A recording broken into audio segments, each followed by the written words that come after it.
불안은 인간이 당연히 가져야 할 상태에 대한 착각에서 오는 부작용?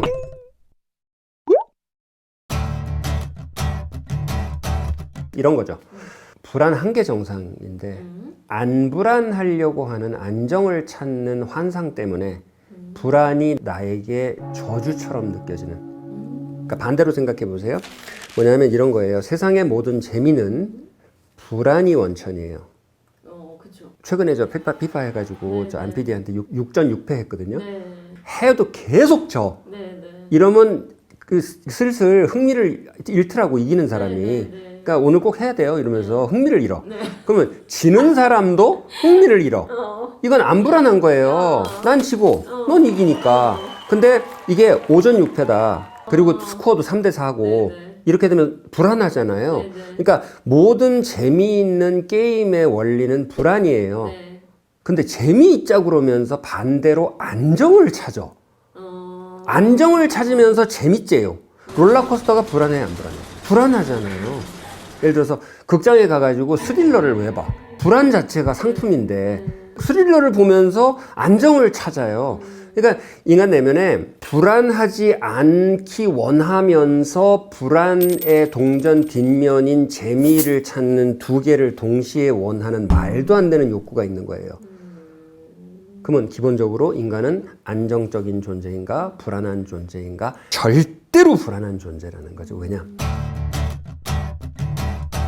안정이라는 개념이 들어온 게 농경사회가 시작되고 들어온 거잖아요. 노마드로 돌아다닐 때는 수렵 채취할 때는 계속 옮겨다니고 지금도 이제 그 유목민들은 옮겨다닌단 말이에요. MBC 다큐였는데 몽골에 가서 지금도 유목민으로 사는 사람들한테 쫓아다니면서 질문하는 그런 다큐가 있었어요.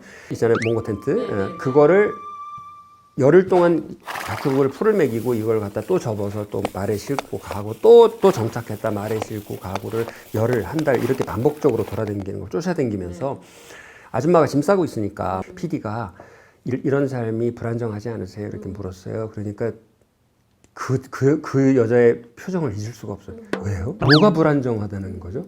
그게 인간의 삶이어야 되거든요. 그게 인간의 삶이에요. 지구가 하루에 1초에 3천, 이건 찾아봐야 되겠다. 1초는 아니겠다. 하루에 3천. 기억이 안 나네. 하여튼 지구가 이렇게 자전을 하고 있는데 그 지구에 있잖아요. 그 지구가 그보다 빠른 속도로 태양계를 공전을 하고 있단 말이에요.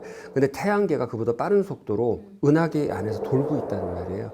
그러니까 우주가 이렇게 움직이고 있고 사람이 오늘 내 세포하고 이 세포가 전부 다 갈리는데 7년이 걸린대요. 그러면 7년 후에 나하고 7년 전에 나하고는 고기가 다른 고기예요. 이렇게 빨리 변해가는 거가 인생의 본질인데 매일매일 가는 게 있고 오는 게 있고 내가 변해가는 게 본질인데 도대체 안정이 뭐냐는 거죠. 그 안정이라는 착각이 언제 들어왔냐면 농경사회가 시작되고 나서 농사를 짓기 시작하게 되고 먹을 거를 거기서 먹게 되고 곡식을 쌓게 되면서 저축 개념이 생기면서 안정이라는 환상이 들어왔어요. 그러니까 안정해야 정상인데 떠돌아다니고 불안정하고 매일 새로운 것들이 벌어지는 거는 비정상이다 라는 전제 자체가 비인간적이라서 그 전제 위에 모든 사람이 살고 모든 사람들이 경제적으로 안정해야 되고 사회적으로 지위에 안정해야 되고 안정해야 된다는 잘못된 전제 위에 있으니까 우리는 재미와 변화를 불안이라고 하는 저주스러운 언어로 부른 다음에 매일매일 나에게 일어나는 자연스러운 생리현상 같은 건데 매일 이렇게 변화하는데 먹으면서 똥 싸지 않을까? 먹으면서 오줌 싸지 않을까? 먹으면 땀 나지 않을까? 이걸 불안해하는 거하고 똑같은 거죠. 그러니까 불안은 병리현상이라고 저는 봐요. 사람들이 불안이라는 말을 얘기할 때는 앞에 가로치고 미래에 대한 불안이 있는 것 같아요. 대학을 갈 수 있을까? 취직을 할 수 있을까? 결혼을 할 수 있을까? 집을 살 수 있을까? 자녀를 가질 수 있을까? 본인 얘기하는 거죠? 그 불안을 어떻게 다루어야 하는지? 다루기 위해서 하나의 개념을 확실히 할 필요가 있는데 단 하나의 개념만 확실히 하면 그리고 거기서 선택이 이루어지면 선택은 포기예요. 포기해야 선택하잖아요. 이루어지면 첫 단추가 껴지는데 그게 뭐냐면 누구를 기쁘게 하기 위해서 사는가예요. 다른 사람의 눈을 기쁘게 하기 위해서 사느냐, 나를 기쁘게 하기 위해서 사느냐. 나는 사람들을 만족시켰을 때 만족을 얻는 사람인지, 사람들이 내가 한 거에 대해서 만족을 하거나 말거나, 예를 들어서 성냥개비로 내가 광화문을 만들었어요. 근데 사람들이 보고 감흥이 아무도 없어. 근데 내가 성냥개비로 그거를 만드는 것 자체가 난 너무 좋아서 그러거나 말거나 나는 해. 이게 이제 굉장히 극단적으로 순수하게 말한 거예요. 그러면 그런 거 있잖아요. 저도 무슨 뭐 어린 시절에 좋아했었던 35분의 1짜리 아카데미 과학에서 나온 프라모델 이렇게 하나씩 해서 접착제부터 붙여서 만들고 색칠하는 거 있잖아요. 누가 그걸 인정해줘요. 그런데 저는 지금도 그거 할 생각하면 막 설레거든요. 그러니까 자기가 좋아하는 게 있잖아요. 그러니까 사람이 자기가 만족하고 좋아하는 것도 해야지 되고 비판도 해야지 되지만 사람들의 인정도 받아야 되고 그다음 인정과 무슨 뭐 점수 이런 것과 별개로 정서적인 가족의 사랑 서포트도 받아야 되고 영양소도 들어와야 되고 행복의 조건은 그 서울대학교 최인철 교수님 쓰신 Good Life라는 책이 있어요. 거기서 행복이라는 게 똥 이런 게 아니고 한 17가지 되는 11가지 있었던 것 같은 여러 가지 짜잔한 깨알재미들 이런 게 모인 상태를 행복 혹은 굿라이프라고 부르자라고 제창을 하셨는데 전 굉장히 동의하거든요.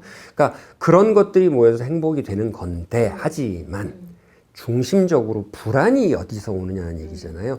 불안은 타자의 시선에서부터 와요. 이거 뭐 보면 아냐면은 엄마들이 거의 대부분의 엄마들이 집에서 애를 보면 천재 같아요. 근데 밖에 나가서 엄마들하고 얘기하고 오면 바보 같아. 그래서 애를 들들 볶잖아요. 그 불안이잖아요. 완전히 없이 도인처럼 살라는 게 아니라 타자의 시선이 49고 나 자신의 기준, 난 이걸 만족하고 산다면 나는 잘 사는 거라고 생각한다. 나 자신의 기준이 51이라서 51%면 대통령 당선돼요.